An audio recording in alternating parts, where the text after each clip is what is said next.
પ્રધાનમંત્રી નરેન્દ્ર મોદી 17 ડિસેમ્બરે સુરત ડાયમંડ બુર્સનું ઉદ્ઘાટન કરશે। વિશ્વની સૌથી વિશાળ કોર્પોરેટ ઓફિસ હબ તરીકે ડાયમંડ બુર્સ રાજ્ય અને દેશના આર્થિક વિકાસ માટે મહત્વનો ભાગ ભજવશે। 3400 કરોડના ખર્ચે 35.54 એકરમાં બનેલા આ ડાયમંડ બુર્સ રફ અને પોલિશ્ડ ડાયમંડ ટ્રેડિંગનો ગ્લોબલ સેન્ટર બનશે। આ ડાયમંડ બુર્સમાં 4500થી વધારે ઓફિસો એકબીજા સાથે જોડાયેલી છે, જ્યાં 67000 જેટલા લોકો એકસાથે કામ કરી શકશે। આ ઉપરાંત અહીં પ્રવેશ પહેલા high security checkpoints, public announcement system પણ આવેલ છે। બિલ્ડિંગના ગ્રાઉન્ડ ફ્લોર પર બેંક, રેસ્ટોરન્ટ, ડાયમંડ લેબ વગેરેની સુવિધાઓ પણ ઉપલબ્ધ કરાવાઈ છે। સુરતમાં બનેલા ડાયમંડ બુર્સ પર દેશ વિદેશના વેપારીઓની નજર રહેશે।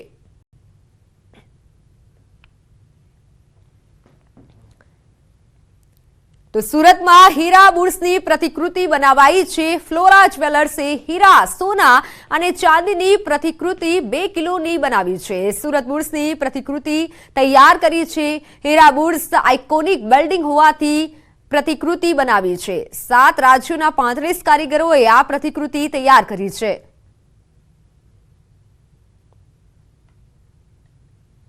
ડાયમંડ સિટી તરીકે ઓળખાતા સુરતની સુરત આવતીકાલથી બદલાવવાની છે, કારણ કે આવતીકાલે દેશના વડાપ્રધાન સુરતના ડાયમંડ ઉદ્યોગને વેગ મળે એવા હીરા બુર્સનું વેપાર માટે ખુલ્લો મૂકવાના છે। ત્યારે 10માંથી 8 હીરા જ્યારે સુરતમાં બનતા હોય છે, ત્યારે હીરાથી તૈયાર થયેલું હીરા બુર્સ ડાયમંડ જ્વેલરી એક્ઝિબિશનમાં આકર્ષણનું કેન્દ્ર બન્યું છે। દ્રશ્ય સીધા જોઈ શકાય છે કે ડાયમંડ બુર્સનું આબેહૂબ કૃતિ બનાવવામાં આવી છે તે સોનાની અને ડાયમંડ દ્વારા તૈયાર કરવામાં આવી છે। જો કે ડાયમંડનું ઉદ્યોગ માટેનું સૌથી મોટું હબ ગણાતું હીરા બુર્સ આવતીકાલે દેશના વડાપ્રધાન ખુલ્લું મૂકવાના છે, ત્યારે આજના એક્ઝિબિશનમાં આ હીરા બુર્સ આકર્ષણનું કેન્દ્ર બન્યું છે। બનાવનાર વ્યક્તિ આપણી સાથે જ, આપણે સીધા એમની સાથે વાત કરીશું। આપનું નામ અને શું કહેશો અને લઈને?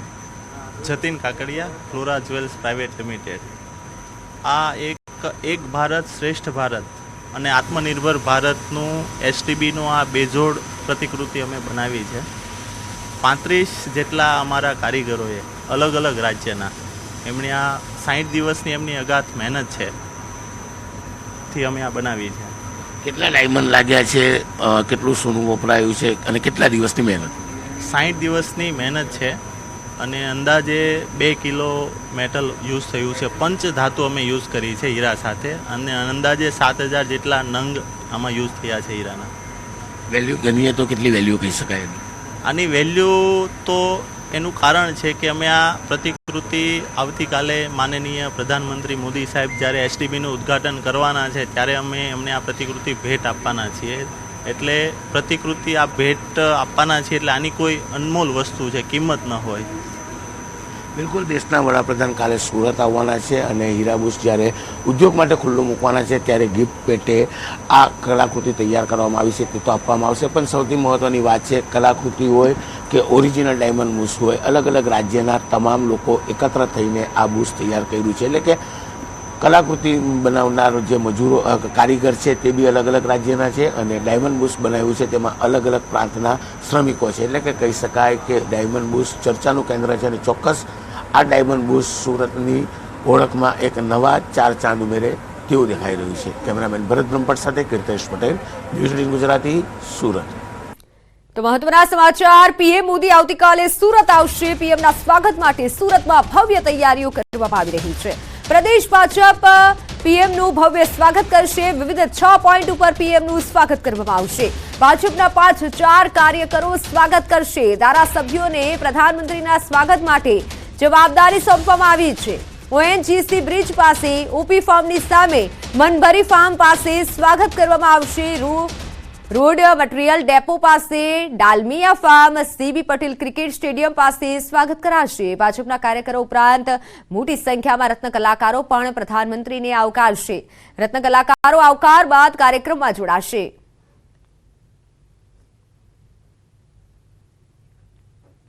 તો સુરતમાં પીએમ મોદીના આગમન પહેલા સુરક્ષાની દ્રષ્ટિએ રિહર્સલ પણ કરવામાં આવ્યું છે।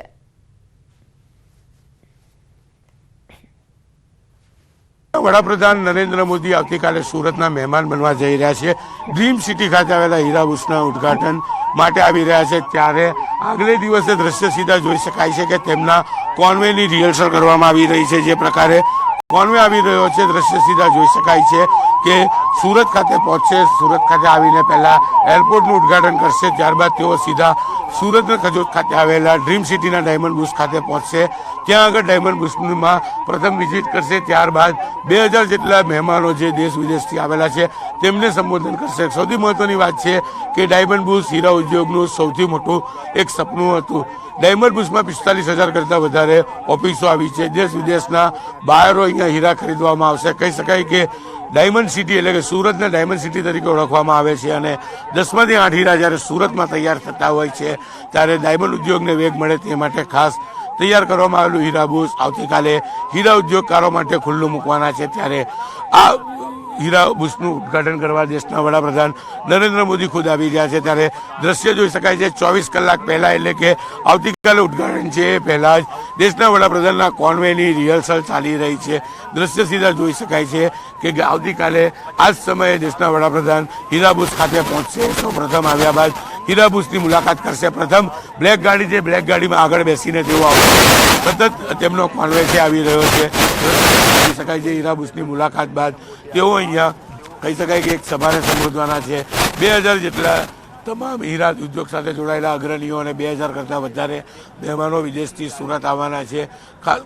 ખાસ કરીને દેશના વડાપ્રધાન સાથે ગુજરાત રાજ્યના મુખ્યમંત્રી પણ તેમની સાથે અહીંયા આવવાના છે.